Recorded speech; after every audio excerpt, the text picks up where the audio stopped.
Hey everyone, my apologies in advance if this video has more ums and pauses than usual. Because time is so tight, we're doing this sprint with like a crunch time sprint. So I'm going to try to do less ums and pauses than usual, but I'm already starting. So, but the goal is to save time by not editing the videos as much. I'm just going to slap the intro and exit that thanks the patrons onto this video once it's done recording.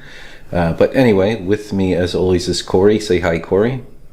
Hey, how's it going? And so this is the third update video for our crunch time sprint, where we're trying to get as much of this game done as possible in roughly a week, and this is, like I said, the third day. So just to cover what we've done so far, Corey has just finished making the additional art required to make the second version of the Birdman that will appear in the first level.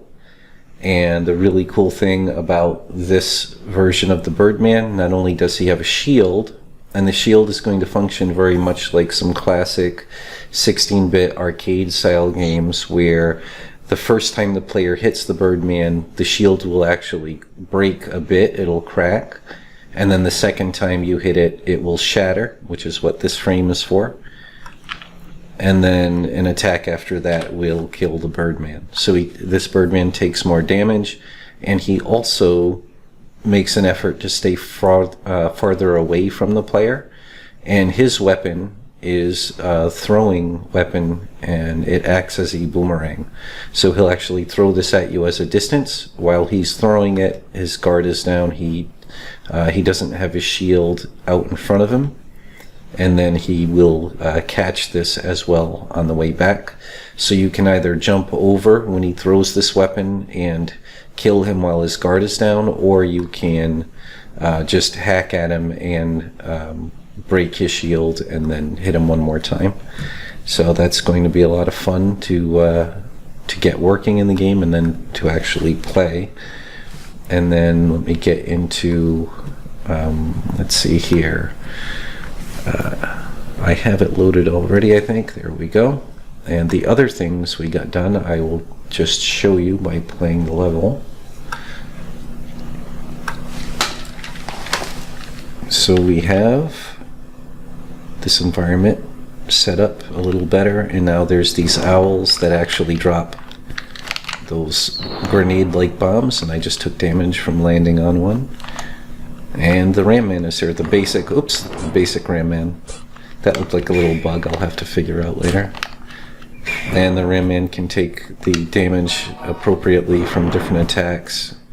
You can even send the owls flying at them. Oh, I guess I didn't make sure he has the code for getting hit by the flying enemies that get bashed down onto them.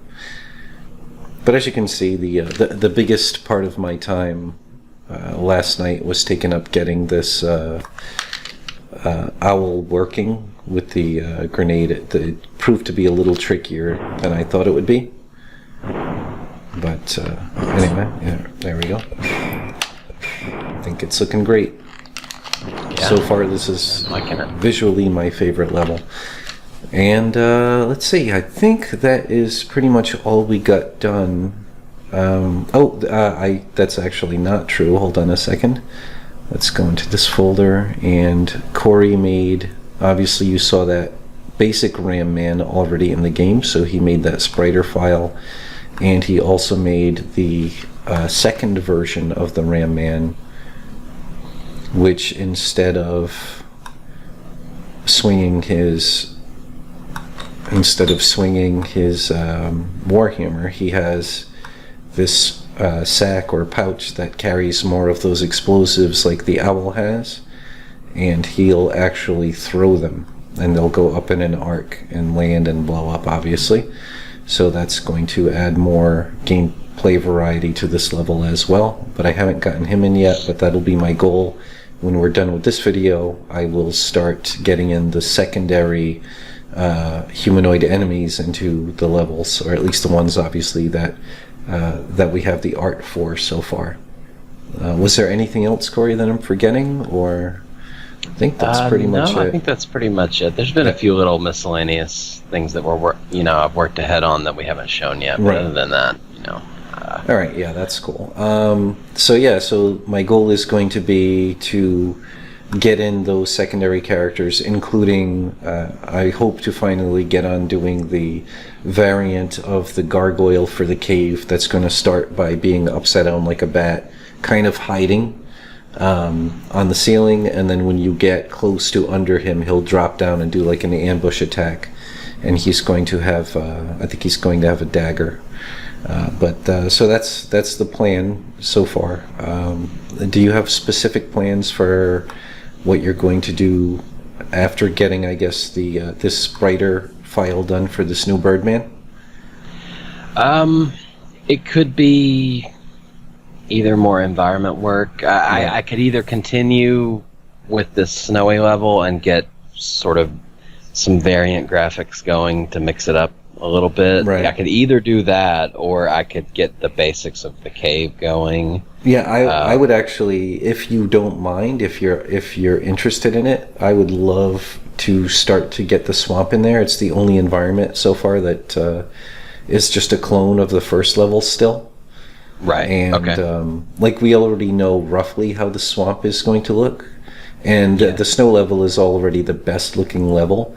So I think catching up all the other environments to be as nice is better than spending time right now adding bells and whistles to the snow level that already looks better than all the others anyway. Does that make sense? All right. Yep.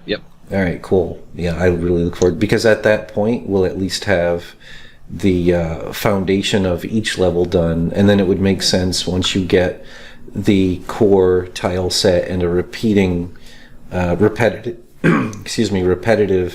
version of the swamp done, then it would be time to clean up the cave finally, and then eventually I would love to have you just totally just create your rendition of this kind of from scratch, instead of, you know what I mean, like use this as a base for the overall feel of it, but just make your version.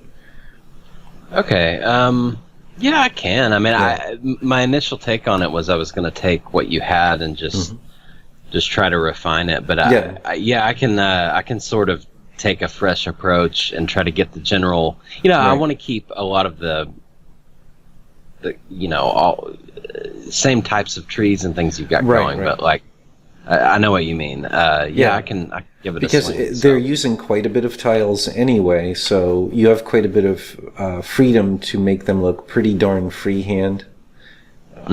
So like these right now, they're extremely stacked, and you know what I mean? It's like a big wide puff over a big wide puff over a big... So it would be pretty easy to make these feel a lot more natural.